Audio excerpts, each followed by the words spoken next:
name is Michelle, and I did my research and presentation on self-disclosure, heuristics, cognitive biases, and ethical or unethical technological designs.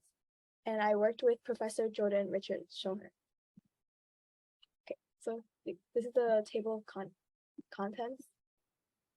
And then introduction.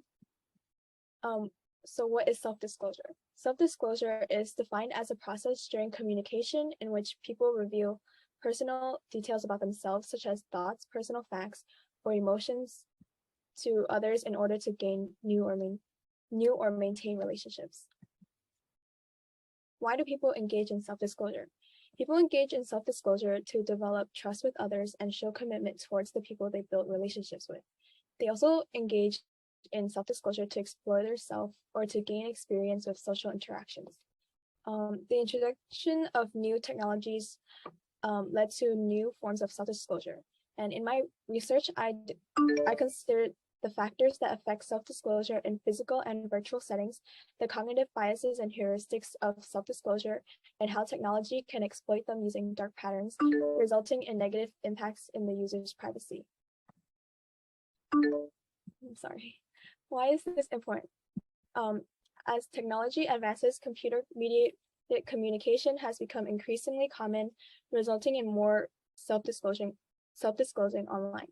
Since self-disclosure has increased online, it is important to examine how technology and online applications in particular exploit the self-disclosure of individuals, which may make them more vulnerable to the negative impacts of self-disclosure. How I formulated my paper. First, I examined the factors that affect self-disclosure. Then I reviewed the heuristics and cognitive biases that influence users' amount and type of self-disclosure. And lastly, I examined the ethical and unethical designs of systems that decrease or increase levels of self-disclosure. Self-disclosure. The factors that affect self-disclosure. 1, the environment the person is in, such as online or offline environments. 2, the social cognition or emotions of the person. And 3, the individual differences. So examples of factors that affect self-disclosure. Online environments such as instant messaging and asynchronous responding, such as emails, increase levels of self-disclosure due to anonymity, control over self-presentation, and the lack of physical distance barriers. So people from over large geographical distances can communicate with each other and form relationships. People self-disclose and practice social skills in online environments to be used in offline environments. So for social cognition or emotion, people self-disclose because they want to be liked by peers and they want to feel like they are part of a larger social group. So that increases self-disclosure. Levels of trust also increases self-disclosure because if your level of trust in the other person or the communication partner is increased, that means you trust, that means you'll share more of your personal information. And levels of social anxiety also affect self-disclosure. People who have low levels of social anxiety will self-disclose more, and people with higher levels of social anxiety will disclose less. Individual differences also affect self-disclosure, such as your personality, extroversion versus introversion. Extroverted individuals will self-disclose more than introverted individuals, and gender and age also affect self-disclosure. Several studies show that female adolescents engage in more self-disclosure offline, while male adolescents self-disclose more online. Heuristics or biases. What are heuristics? Heuristics are simple, efficient rules learned from experience that people use to make decisions, come to judgments, and solve problems. Heuristics are not always guaranteed to be optimal or rational, but it is often used enough that it can lead to biases during decision making. What is behavioral nudging?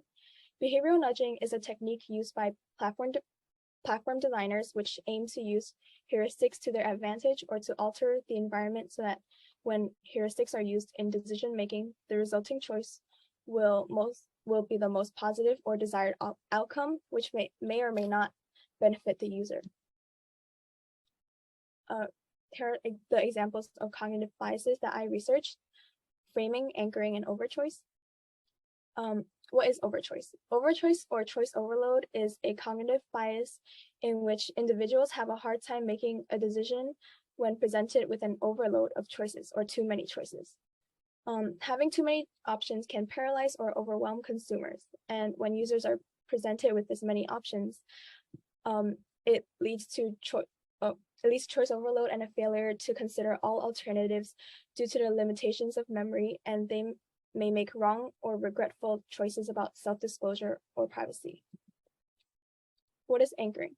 The anchoring bias is when an individual makes a decision based on a previous piece of information or reference point. This is the disproportionate reliance on the information first available when making decisions. So, for example, if a person sees their friend posting more salacious or sexual content online, then they will base their posts off of that reference point and feel like they should also be posting similar images or comments. What is framing? Framing effect is when an individual will decide on an option differently based on how the information or options are presented to them, whether the options are presented in a positive or negative manner, e.g. as a gain or loss. The way that companies or social media frame their data collection services establishes the positives of data collection while glossing over or ignoring the negatives. This leads people to disclose more information about themselves to these companies or social media platforms.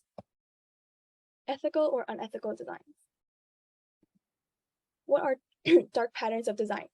Dark patterns in design are explicit design choices that bias a user to engage in certain kinds of behavior.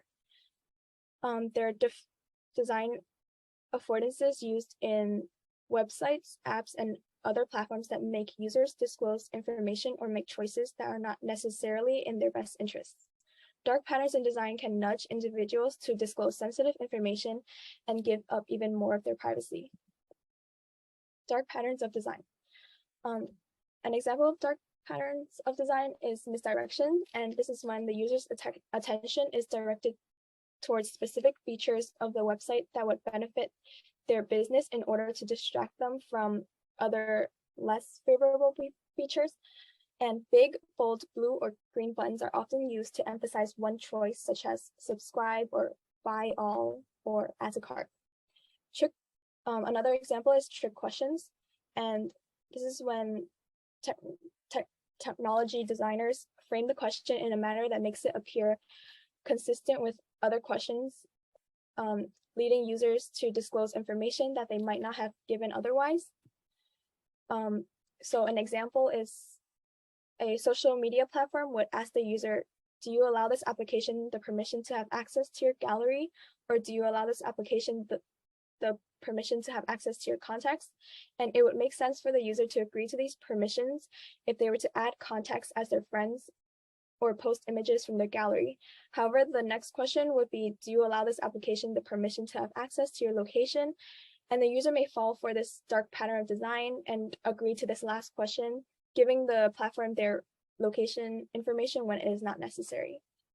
Some other examples of dark patterns of design include poorly designed warnings, unusable or difficult to use privacy setting interfaces, incentives for sharing data, or encouraging friends to share data.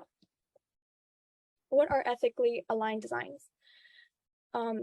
Ethically aligned designs operationalize ethical principles such as privacy, security, fairness, and transparency within the design process. They educate and facilitate better decision-making and protect users' ethical values. They promote privacy by educating users to make more informed choices. Conclusion. Technology can exploit the factors of self-disclosure, the cognitive biases and heuristics of self-disclosure using dark patterns, resulting in negative impacts on the user's privacy. Technology companies should make more ethical design choices that protect user privacy rather than making it difficult for users to realize those preferences. The changing landscape of social interaction and the dominance of online exchanges suggests that the education system would benefit from preparing students for these dark patterns of design on websites, social media, and other technology platforms. And remarks. I had a positive experience working with Professor Schoner, and he was really eager to help me with my research and was very knowledgeable about the topic. And I expanded my knowledge a lot with this opportunity, with this program. I learned how to write a research paper. Like I never had like any experience with any research or writing research papers. I learned about dark patterns of design and ethically aligned designs. I never heard about that before doing this research. And I read a lot of research papers which prepared me for college readings. I'm in college right now, so I realized how many readings I have to do. And this was an overall rewarding experience and a great way to merge my interest in psychology and technology. Thank you.